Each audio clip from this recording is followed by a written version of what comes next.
welcome to another fabulous episode of Ekse. I am your hostess with the most, Ulwandile Zulu, and you're tuned into the biggest, the baddest, the most hip and happening show in the motherland, and we are taking you all the way to the hour of 5 o'clock. You're tuned in to the best show on the planet right here on Ekse Channel 263. Absolutely, man, and I go by the name of Rizal Forbes. Super excited to be back on your TV screens for another day in a fabulous week, and here we're serving you the best entertainment, best dish of entertainment from now to the hour of 5. So make sure you keep it locked on channel 263 as myself and Nwandile usher you to a beautiful episode. Yes, sir. Now, Tsengiwe FC is in the studio today, making sure that we know what they are doing for the young people around their country. It's all about playing soccer and teaching young learners how to play soccer and be leaderships at the same time. So I'm pretty excited about that one. Absolutely. We're also sitting down with Dr. Apffelstaedt, who is here to tell us more about how genetic testing can save 1 out of 3 cases of cancer. Ooh, we also have Keabetswe Zondi in the studio. He's here to tell us what Afro-feminism looks like in 2020, especially since she grew up in a world full of men ruling this country. So Absolutely. I'm quite excited. Yes, man. And also we're going to check out what went down at Crawford at the College of Cape Town when I sat down with Dr. Nomafrench Mbombo, who is the health minister, where she spoke to students about, you know, reproductive and sexual health. So make sure you stick around for that. It's learning a lot. It is really. So make sure you let us know if you are tuned in and if you're having an amazing time. It is Ekse_live on Twitter, as well as Ekse on Cape Town TV on Facebook, as well as Ekse_CTV on Instagram. The hashtag to use is Scientech Wednesday. Let's give you more knowledge on this beautiful Wednesday afternoon. Absolutely. We have trending news coming up next. Yes, sir. Yes, sir. Yes, sir.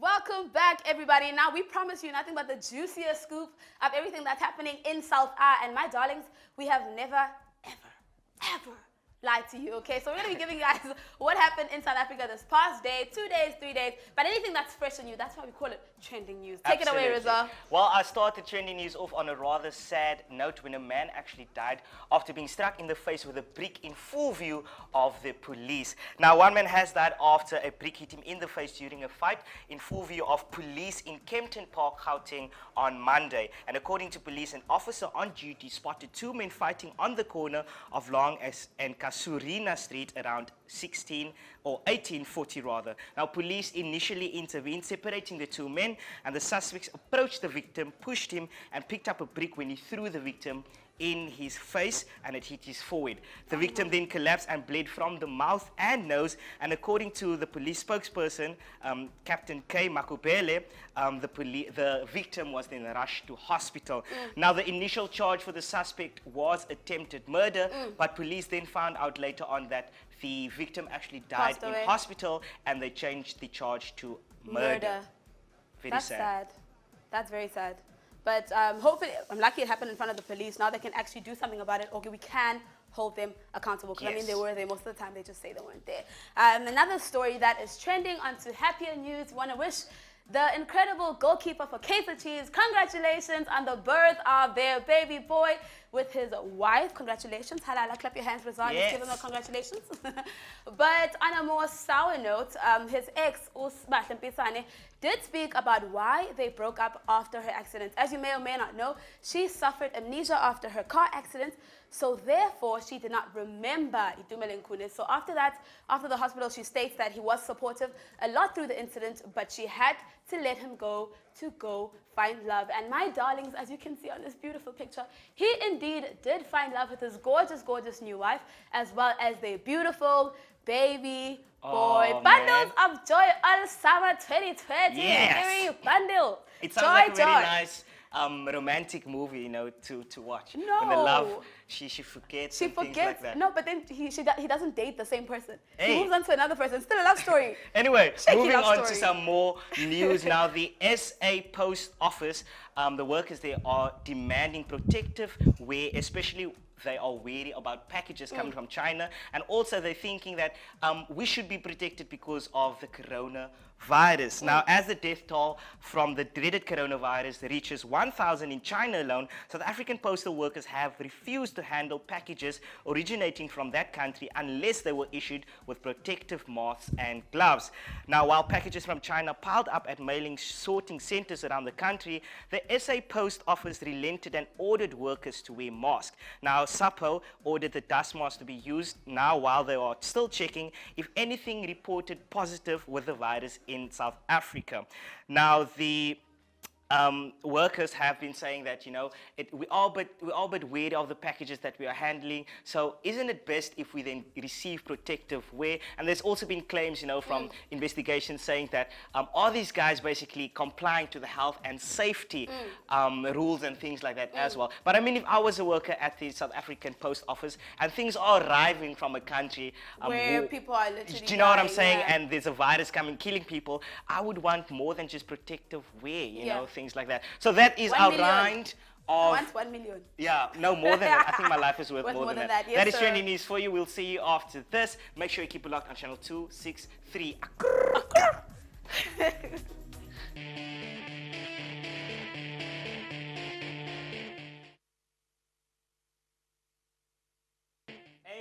Amen. Welcome back. You're still watching Ekse right here on channel 263. Yes, We're taking you all the way till 5 p.m. So make sure you keep it locked. This is where we educate and entertain you all at once. Now, I'm sure many of you guys at home are familiar with cancer. You've maybe heard your friend or your friend's mother or your mother or someone in the family has cancer. And today we're actually going to be speaking to Dr. Apffelstaedt, and he's here to tell us more about genetic testing and how it may, you know, help prevent breast cancer.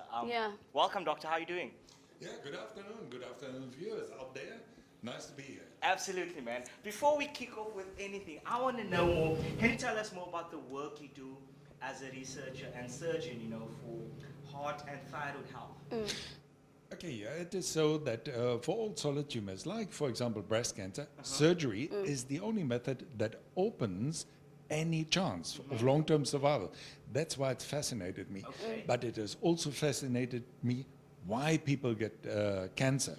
And genes are one of the major reasons why people get cancer. The other major reason is lifestyle. We're going to talk about that later. Let's talk about genes.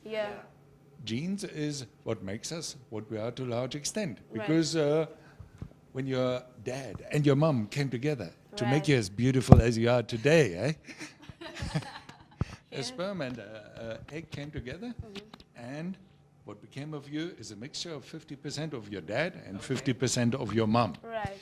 And we can test now whether there are some mistakes in that predispose you to a high risk of cancer.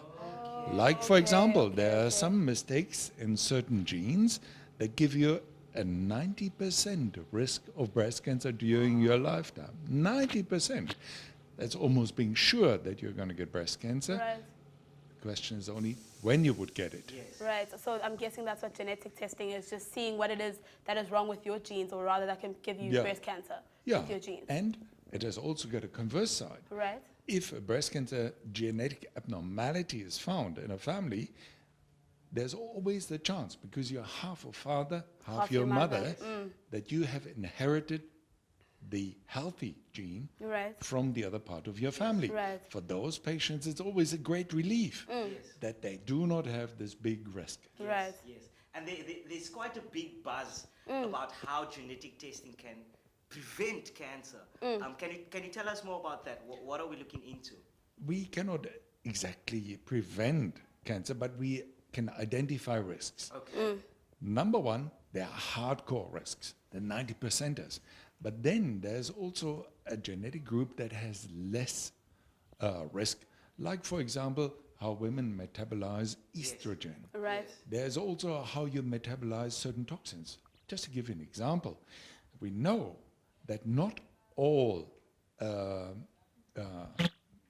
people who smoke have a high risk of cancer, but there's a subgroup who cannot metabolize, who cannot deal with the toxic effects of smoke. We can identify them. And they shouldn't smoke. I mean, smoking in general is pretty bad. For your lungs, But this shows you that not only can we identify certain risks, we also can identify certain metabolic abnormalities in people that expose them to a high risk of developing cancer later. Right.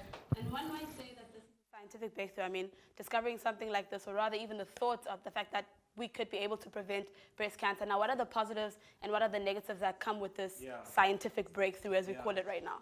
I personally don't think that there are many negatives about Okay. it, because it places patients in control of their destiny. Okay. You know, previously, for example, if you had a strong family history, let's say of colon cancer, you wouldn't know whether it would hit you or not. Right.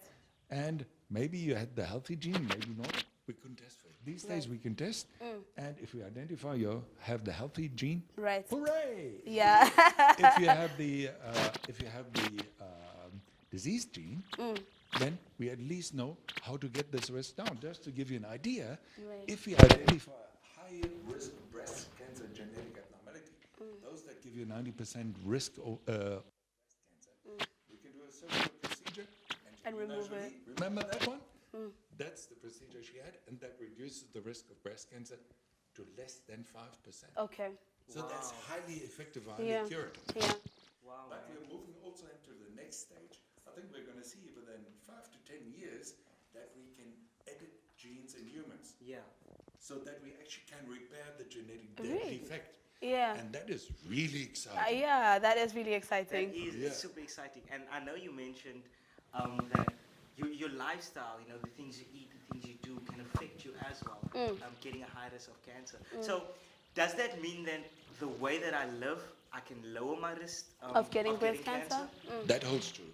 I just want to give you an example. Yeah. I was running the breast cancer unit at Thyroid Hospital for something like 23 years. And in that time, we saw the breast cancer increase from 150 new cases per year to 550. Wow. And a large part of that is this avalanche of obesity that we're seeing. Right. And if you are obese and do not exercise, your breast cancer risk actually increases by more than 50%. Wow. And that's simple I think it's a lifestyle. lot. Yeah. Yeah, 50 is an awful lot. It is. And you can conversely reduce your breast cancer Right. risk by exercising and keeping a normal weight. Right. Wow, man. So is there a way in which, for example, also I'm a little confused. What if your family, let's say your mom doesn't have breast cancer, but how can she pass on a gene that didn't properly formulate in her? She's never had breast cancer, but she passes it on to a child, or two people join together. How does that work? Yeah. You know, if your mom Just hold didn't the have, mic a bit closer. if your mom didn't have breast cancer, Right. then your chance of getting breast cancer is lower. Right, But it's not zero. Okay. Okay. And if we're having one of those high risk genetic abnormalities, Right. it can also be transmitted through your dad. Okay. Okay. So men are often in the breast cancer genes Right. what we call silent carriers. They don't have cancer, but they pass on the gene. Oh, I see. Okay. That is how it's explained. Okay. Okay, absolutely. Now, I have a friend whose mother had recently had breast cancer. And then everything was resolved, I would say, because I don't know the exact terms, but from my understanding that everything was resolved. You know, she went for the chemotherapy, got radiation after things like that. But now her main concern is the cancer coming back, which is basically things that you hear. I had cancer and it came back. Is there certain things I can then do To make sure it doesn't come yeah. back, precautions that I could take? if I had cancer? For most cancers, and most of the common cancers, early detection is paramount. Right. You know, if in our practice, we diagnose a woman with breast cancer by screening for breast cancer, an asymptomatic woman, no lumps in the breast, and we find cancer there. This woman is, for all intents and purposes, Yes. cured after treatment. Yes. However, if you wait till the cancer is very big, the lump in your breast is very big, the lymph nodes in the arm is swollen, then it becomes very difficult to cure you. Right. Yes. So, first of all, early detection is paramount. The second point is healthy lifestyle. Yes, sir. I spoke just now about obesity, about smoking, about alcohol abuse. Right. There's a good rule of thumb, and Right. it holds true for many cancers, but for breast cancer in particular. If you are obese, if you smoke, if you abuse alcohol, Right. then for each and every of those habits, your risk of recurrence of cancer doubles. Yeah. Okay. Doubles. Yes. Okay, so lifestyle has an important part to play. Obviously, it is something that we can modify, Right. whereas at the point of diagnosis, once it's been diagnosed, we can't modify that anymore. Right. And what are the key things that you feel like our viewers at home, our viewers are very young at home, and what are the key things that you feel like they should know about breast cancer as they grow up? Yeah. Okay, I think your number one is you must prod your mum to go for a regular mammographic screening from age 40 onwards. Okay. Okay, Okay, that's for your mum. Yes. For yourself, Not for you, but for your parents. we all look after our parents. Yes. And I can show you a WhatsApp conversation with my daughter. There are lots of hearts in there. Oh, I love her. that's so sweet. Absolutely. Okay. So for yourself, Yeah. women, obviously, feel your breast for lumps. Right, Always same time of the month. right, It's after your periods. right. Because then the breasts are softest. And Right. if you feel a lump that persists until after the next period, go and see a doctor, have it worked out. Absolutely. Okay. Thank you so much for that advice. It's absolutely amazing. Thanks for coming through and chatting to us and telling Yes, us, sir. educating us more on cancer, breast cancer, and also genetic testing. Yeah. It sounds like it's, every time there's new ways, coming to improve and trying to prevent, cancer as a whole as well. Yeah. And it's people like you that we have to thank, for putting in the time and the effort. Because I know Lwandile didn't want to study anything in the science field. I So did. thank you so much for coming through and chatting to us and educating us, man. Yes, sir. Thank you very much for having you. And as a last thing, as a parting shot, I may offer you a command. Every 10 years, we halve the mortality of breast cancer. Right. Every 10 years. Yes, every That's 10 cool. years, you heard the doctor, guys. Doctor's Every orders, you have to 10 follow them. Absolutely. Doctor's man. orders, you have to follow them. Listen, man, let us know on social media if you have received any information that you found useful. But right Yeah. now, we're going to take a quick ad break. When we do come back, we have lots more for you. Yes, sir. Every 10 years. Every 10 years, I'm going. You must go at 40. Yes, sir. Things like that. Yeah, bro. Awesome.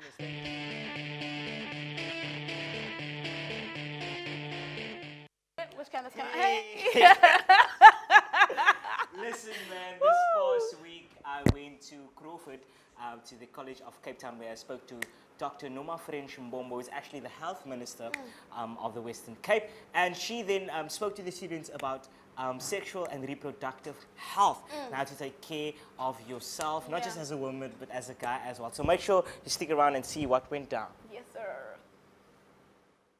With the Minister of Health, Nomafrench Mbombo, and I have to admit that when I first saw her, I thought that maybe she was the Minister of Beauty because she's looking fabulous right about now. Listen, I know you have to go and you're in a hurry. I just have two questions for you. I think my first question would be why it is so important, for people to know the knowledge about sexual and reproductive health, because it's basically a topic that we shy away from. Our parents don't have it easily with us and things like that. So why is that kind of knowledge important? First of all, young people, the youth are the majority in South Africa, which is they are the next leaders upcoming.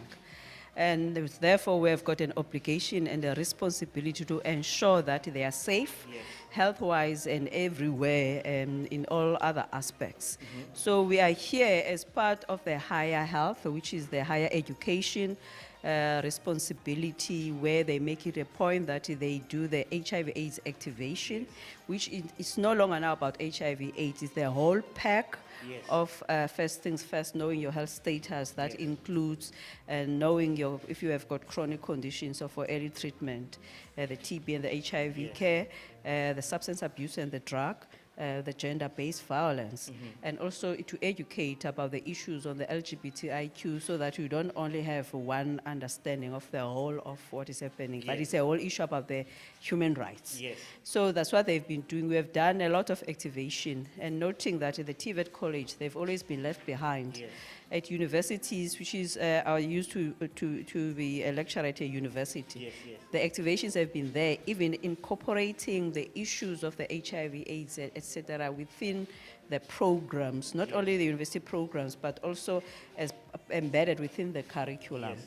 So we do have a responsibility to ensure, to give a support as now as a MEC for health. For example, here it's a nice clinic for the Cape College, which is important. How can we be able to support we do know that young people don't want to go to the formal health facilities.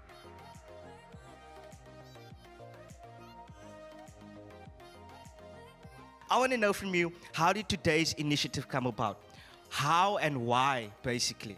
Firstly, it is a need from the college side to integrate or expand our services to our learner, but it's also from the province that they are with higher health roll this out, and this is how it got about, and it was the launch here today. Awesomeness, awesomeness. And speak to us about the clinic. You know, the clinic is opening, it's there for students. Students can come, learn more about their health. What are you guys hoping to achieve with it, and what's the main plan, you know, for the clinic? I think the plan is to actually extend our service to the community. We are part of a community and we want to render a service to the community. So we are basically a citizen of the community, and we're also an organ of state. And taking that, and with the help of our other state organs, we can deliver a service here on the doorstep. And as was said earlier by the Minister, the student can come in here and don't have been stigmatized because they're at the clinic or whatever. They're going to pop in here, and we want to make this part of a student culture, that the student know their status and that there are services available within the college, TVET college sector. And we're just privileged to have this facility here today, and we want to expand that. And with the help of the other, the council and the Western Cape government, we can even do much better. You know, with a new clinic that, you know, the college is offering to the students, where you can come, get tested, make sure that you are healthy. What are your thoughts on that? Do you feel that it's a good thing for the campus, and students are going to be, you know, interested in coming out and taking better care of themselves when it comes to this type of issue? Yeah, I feel it's a great thing, because really when we go outside, it's really time consuming because clinics outside are full and now we have to wait a very long time. Yes. And here at school, so we have that advantage. So we'll be able to just come and receive better service. Yes. So it's really a great thing. Awesomeness. Thank you so much for chatting to us. Thank you so much for chatting to us. Thank you for having us. Thank you for having us. Well, guys, welcome back. And as you saw, Rizal gave us some knowledge. And it's also just seeing that the doctor, by the way, is a female. Shout out to her power, doing the damn things and making sure that she is uplifting our country and the world in general. Now, please don't forget to let us know what you think of the show on our Instagram page, Ekse_CTV, and our Facebook page, Ekse on Cape Town TV, as well as our Twitter page, which is at Ekse_live. I love how we all didn't get it right. We have a problem with our Twitter page. But joining us in the studio today, a lady who's here to give us more knowledge about herself is Keabetswe Zondi, who is the head of research and content development for Afro Feminism. Now let's define that real quick. What is Afro Feminism? It's basically the kind of feminism that is more applicable to the typical and even nuanced experiences of the African woman. Okay. Yeah. Oh, okay. So it's like pro-Africanism. Yeah. Okay, it's the cool. intersection of blackness and of feminism and Africanness. Awesomeness. Okay, yeah. Well, I want to dive more into you. Tell us more about you, where you're from, you know, and what led to this journey where you're deciding this is what I'm doing. Do you know what I'm saying? I'm from Johannesburg. Oh, lovely. Sorry, I was raised in a number of places, but right now my grandmother resides in Soweto. Okay. I like to say I was raised by a legion of women because it was my mother, my grandmother, and my aunt that played like a hand in curating the kind of experience I've had in this world, which is patriarchal, but has shown me that women can be a lot of things than just a mother. Yes. They can be, you know, protector, provider, as well as nurturer. Yes. So I have a very, also complicated understanding of the world, and I try to do work to allow other people to also feel or experience those complications and be liberated. Right. Yeah. Now I want to know, obviously you just mentioned that you grew up around strong women around you. So was it a thing that you were always going to be like a social advocate or someone who's an activist fighting for women's rights? Did you know from the get-go, or has it taken you quite some time to actually get there? It's taken me some time, actually. Kimberly Crenshaw is a black academic who introduced the term intersectionality, and I kind of had that experience. So basically, like, I first realized I was black, and then I realized I was woman, and then I realized I was queer. So it's just like, okay, there's way more things to fight for in the world, which is great, you know. So it wasn't always about women, but it was always about people. I want to know from you, why have you decided to take on social science as a study? Social science, because it's basically the science of the person, like people and individuals.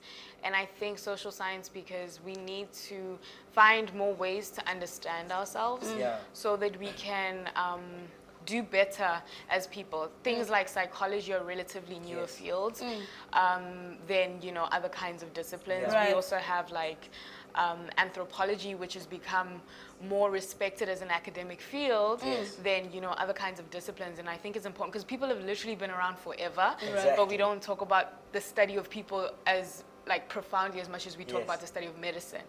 And, you know, why wouldn't you want to know yourself? Yeah, that's true. And I love that so much because you mentioned that you had to find yourself. You had to be like, firstly, I'm black, I'm a woman, I'm queer. There's so many different layers of people. And now with the social studies as well, it's kind of finding, you know, who are people, who are we?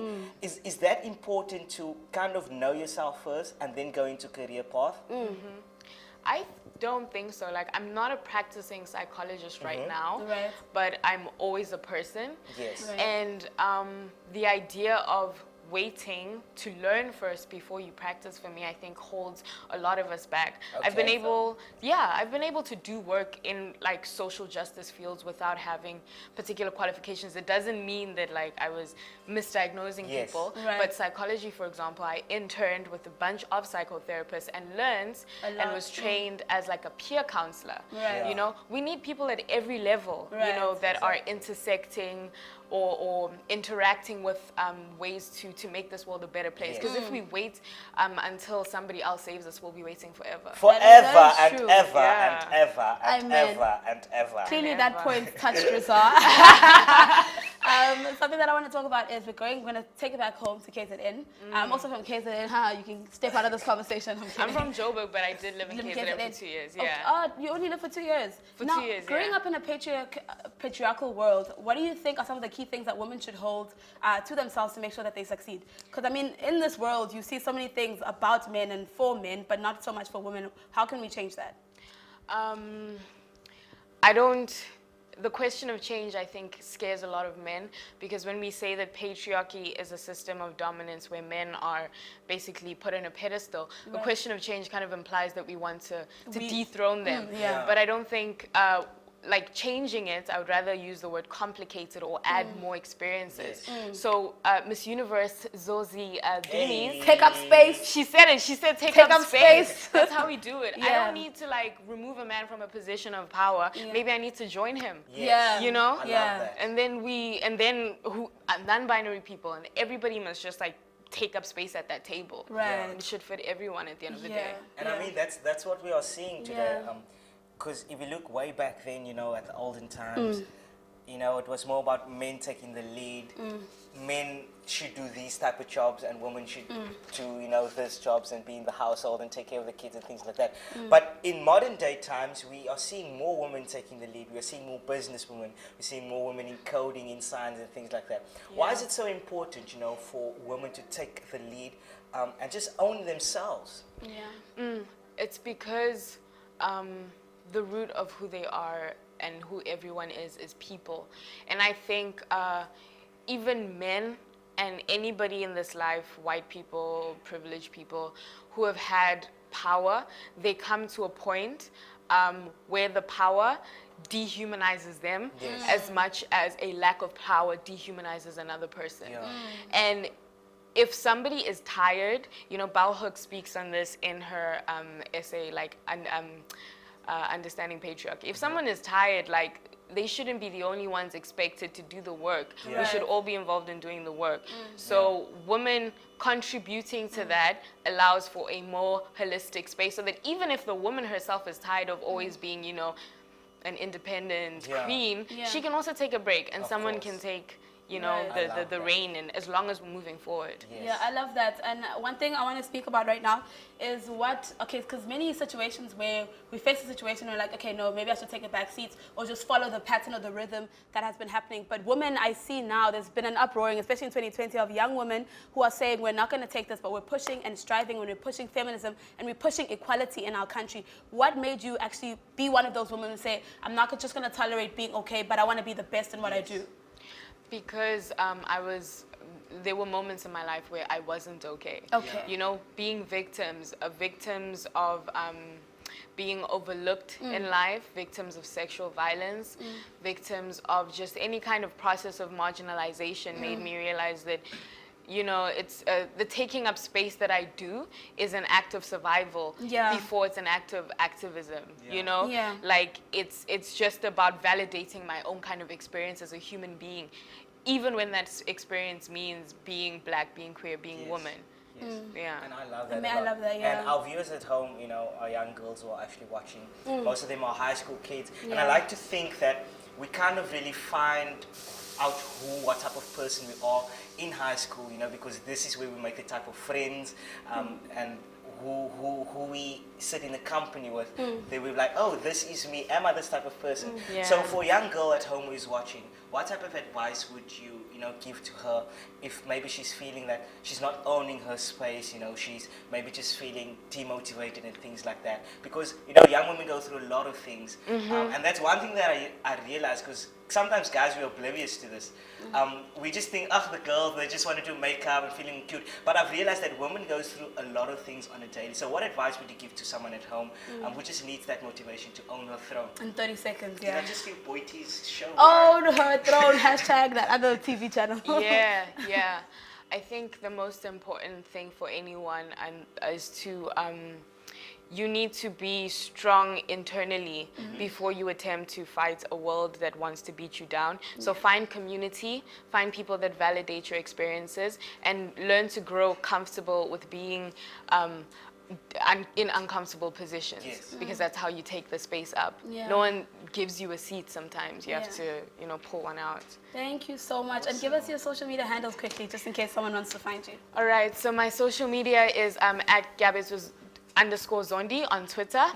And my Facebook is just my name, Keabetswe Zondi. Thank you so much for joining us. Yeah, thank you so for much. having me. Hopefully you guys enjoyed this. Please don't forget to go on our socials and let us know exactly what you think of the chats we've just had. But for now, we're going to let you go, get a glass of water in literally 2 seconds, and we'll see you after this. Own your throne. Oh, I didn't yes, mean the to throne. steal it. I didn't mean to steal You it. did. No, I honestly didn't. did. Sometimes I'm a bit You did. shady.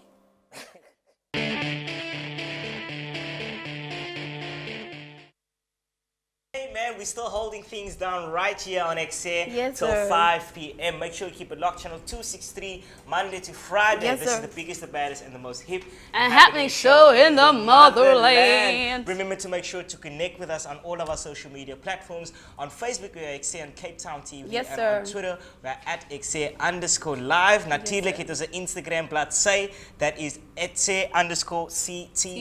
Yes, sir, yes, sir, yes, sir. Now, as you know, we've been giving you nothing but the best of content all up to the hour of 5 o'clock. If you missed it, don't worry. We're back on your screens tomorrow morning from the hours of 7 till 8, channel 263. Now, in the studio today is Tsengiwe United FC, who is all about teaching young men how to play soccer, but not only play soccer, but building their leadership skills as well. So I'm pretty keen to find out what it is and how actually can you get leadership skills from playing soccer. Yeah, it's Yeah. really interesting. Really Like, interesting. I didn't know you can kick a ball and Pass then and be be a like, king. be a prefect, nyana, kick, prefect. Do you know what I'm kick. saying? Guys, welcome. How are you guys doing? Good. Awesomeness. Tell us more about the club and how things are being run and how the leadership is being, prefect-wise and things. I don't know. Leadership, actually. Let's speak about the soccer and the leadership. How do you do that? Yeah, so basically people who know soccer and would think that it's just only kicking the ball and scoring and Yes. ends there. No, that's not. So basically how we enhance leadership is just that we teach the young boys, like our captain Ekse, like the values and principles, and that even when you play soccer high up there, you get introduced to FIFA and soccer rules and Yes. stuff like that. and there's these things called the club code of conduct. And Yeah. all of those things. So those are the values that we want them to grow up with and in doing, and also making the role of the captain to be very important. Of course. Because that is where leadership gets enhanced. Absolutely. Right. Now I've played soccer way back in my days. Lying. No, I really Lying. did. Maybe it was FIFA on the TV, same thing. But the thing that I know about soccer is that soccer is not just about kicking the ball, like you said. It's about discipline. It's about being professional. So how would you say playing sports is then going to help kids become better leaders?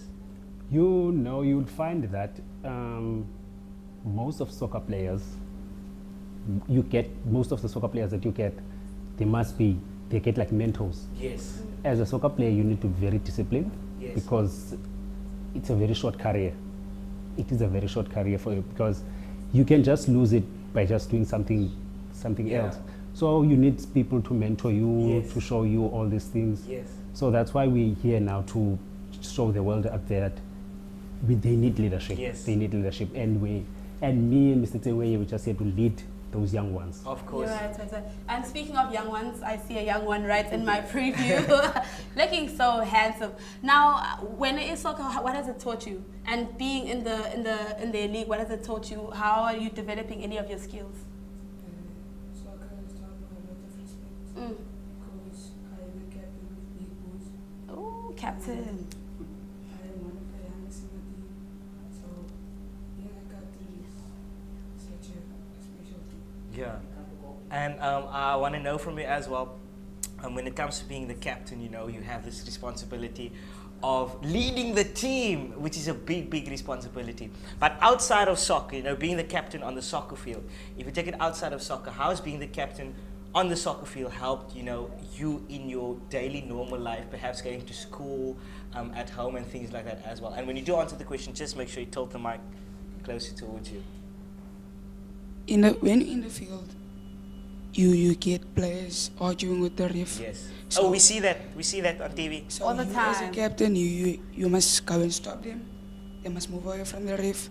So even in the outside, you have that mental.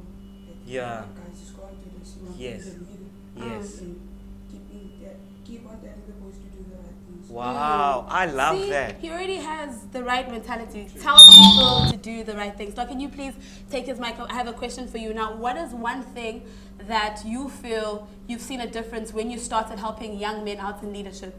Oh, and you can please use his mic if you can. Okay.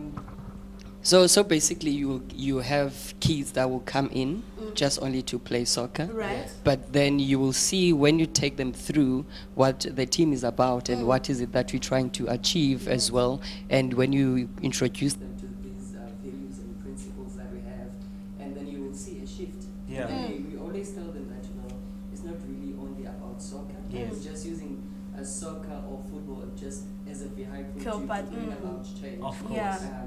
Because school is very important. Them being leaders is very important. Yes. And any other components that they can learn through soccer, and that change doesn't come easy or Yeah. it Of doesn't course. come on a day. That's It's true. a process that we do week in, week out. Wow. And I love the fact that you mentioned that you're just using soccer as a vehicle, vehicle, for change. And I want to know from you guys, is there any, you know, sort of programs that you guys offer for the kids when they do come there, or maybe just a little small activity that you do with them in terms of instilling value into them and things like that? Oh, there you go. All right. So basically, you will know that sometimes they'll focus on training and using the coaches as just being the mentors Yes. for the boys. Yes. And also what we're trying to tell the coaches just to really study the kids and see what's going on, because you know they're from different backgrounds and you'll not know what is going on with Exactly. that child. And also take the education of that particular kid Yes. to be very important, and be enthusiastic of how you're doing at school Yes. and all of that. Yes. Not only how you're doing at the field and Wow, stuff like man. that. So those are kind of like some other programs that we looking at. And of course having like workshops, random workshops Yes. where we sit and have the boys to talk, and you find it in our communities it's so rare to have those small circles where we talk one-on-one, Yes. man to man, and you know what's going on with you, what you're going through, and all of that. I absolutely love that Me too. because Yeah. most of the time there's this stigma. People believe that as men we shouldn't talk about our problems. Yeah. You know, we should be tough. You know, Yeah. we should be the matalas and the Yela kings. And, do you wena. know what I'm saying? But the fact that you guys are doing it from a young age, you're bringing these guys in and saying it's okay to be speaking about your problems. And how important is it for you guys to know what's going on in the boys' heads? Not just saying, you must score 3 goals, otherwise, you know, but to actually be in the head and know what is going on in their life and kind of just help them, you know, where you can. How important is that? You know, sometimes they just need support from you. Then the first thing you do must do, make them comfortable. Yeah. They must be open to must speak out. Yes. Once they do that, then that's when you're starting to feel like, okay, now they're comfortable now speaking with me, and they need me to support them. Yes. Right. You give the support. Once you give the support, you start to see, okay, now he's gaining confidence and all the stuff. Yes. There's nothing wrong. He's gonna start to say, okay, now there's nothing wrong with what is happening in my Yes. life. It's part of life. As I'm older than him, so I might have experienced that Yes. before. Right, So I must just use my experience on that Exactly. to try and maybe to motivate the child and Yes. do that. So we've got a lot to do as leaders because we're coming from Langa, the place that is full of gangsterism and drugs. Yes. So Yes. we need to fight that. It's not gonna be easy, we know, but Yes. we're willing to help because I've grown there and I've seen so many things happening. So Yes. that's why now I want to push myself to this youth and make sure I help them a lot. Wow, And how man. easy is it to get young men actually to join in soccer? Because I mean, people already find different things cool. Like people might find gangsterism cool. People might find robbing things cool. How easy is it to actually be like, soccer is cool and let's do this and you guys can learn so many different things that will help your future? You see, that's a problem that we're facing now because we need them. We need something to attract them. Yeah. Now, we just try to make like small activities like tournaments, create a small tournament, Yeah. and say, okay, let's set the 5 aside. You get medals, trophies, then you Yes. put them together. Then that's excitement they want. But with that, they need like support Yes. from parents. We can't just do it alone. Yeah. Of course. Support from parents to go, just the feeling of like people around you cheering you, Of pushing your course. name. Right. It's that alone. Amazing, yeah. It makes them click. That and say, is okay, amazing. We want Yeah. to do this. Awesome. I want to know how people can get involved, whether it is to, donate to you guys, assist you guys. Where can in we find any you? matter. Where can we find you on social media, things like that? Okay, we do have our Facebook page, which is Tsengiwe United FC. That is our Facebook page. Right. And our email address is tsengiweunitedfc@gmail.com. Right.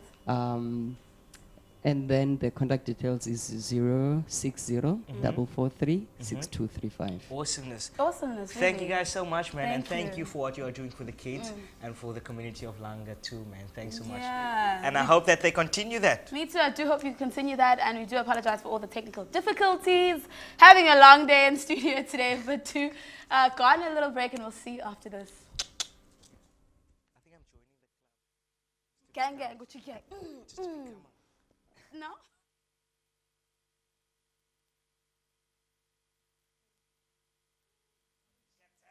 Yeah, my captain. Hi everyone, igama lami ngukwanele Ayla. I chose a career in television and film industry because it's a passion, man. I think it's a passion.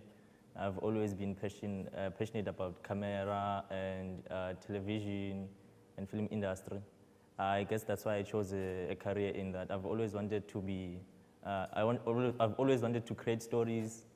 I'm currently doing a camera in Cape Town TV, and I'm also an editor. And yeah, it's dope, man, it's dope. I think it's a great opportunity because I'm learning, I'm growing. I know I'm dope in what I do, but I needed Cape Town TV to actually grow me as a person and as a creative. So yeah, I'm very grateful for that. And yeah, keep on watching Cape Town TV, the People's Channel. Peace out. Yeah. Hey. Ebo. It's So- been a fabulous show. It has been a fabulous show, and has. the little insert you just saw was one of our crew members. He goes by the name of Kwanele. And he, you know, has been sharing his journey working with Cape Town TV. And yesterday we played another clip as well. So this is the type of things that we want to share with you guys at home, the difference that we are making, and you guys can be vessels for change as well. Other than that, it has been real. The name of the show is Ekse. I go by the name of Rizal Forbes. I had a fabulous show. I learned a lot about genetic testing. Me too. Yeah. Breast cancer. Yes, sir. Even though, Leadership in soccer. Oh, even though, but my I last still, touch, I don't know, is it a beef? No. I still now know things. Yeah, you must know. You must know for your wife, for your kids, for yourself in general, just improving your knowledge. But thank you so much, guys, for being with us from the hours of 4 to 5. It has indeed been an incredible show. Other than being incredible, it has been a show where we have learned a lot of things. And speaking about people who are in the studio, guys, hype it up. Yes. Your auditions for Hype It Up. Nyangeza, kube nama call back. We are going to get the presenters. They are going to be here in the studio showing us what it is that they have. Yes. Do they got the talent? She was not supposed to do that. But But we'll fire her afterwards. Other than that, make sure you hit us up on all of our social media pages. Yes. On Facebook, we are Ekse on Cape Town TV. Yes, sir. On Twitter, we are at Ekse_live. On Instagram, we are at Ekse_CTV. And natuurlijk, it was our YouTube, let's say, up and running as well. So make sure you subscribe to the channel, click the notification button, Yes, and you can sir. find some of your favorite episodes on there. What's that number to dial? 021-448-0448. Absolutely, and if you're doing amazing things in and around your community and you would love to find yourself right here in the lavish Ekse headquarters, all you need to do is to email us. That's ekse@capetowntv.org, and we will love to have you in studio to chat about the amazing things you are doing, whether it is as an NGO or you're a rapper, dancer, singer, comedian, slay queen. It doesn't matter. Come slay in this we need studio. blessers, hey? We need blessers. Other than that, it's been real. See you. This is Ekse. We love you. We need blessers. We need blessers. We need on the show. We need it. Hashtag Sign Tech Wednesday. We love you. We out. No, we need. Why do we need blessers, friend?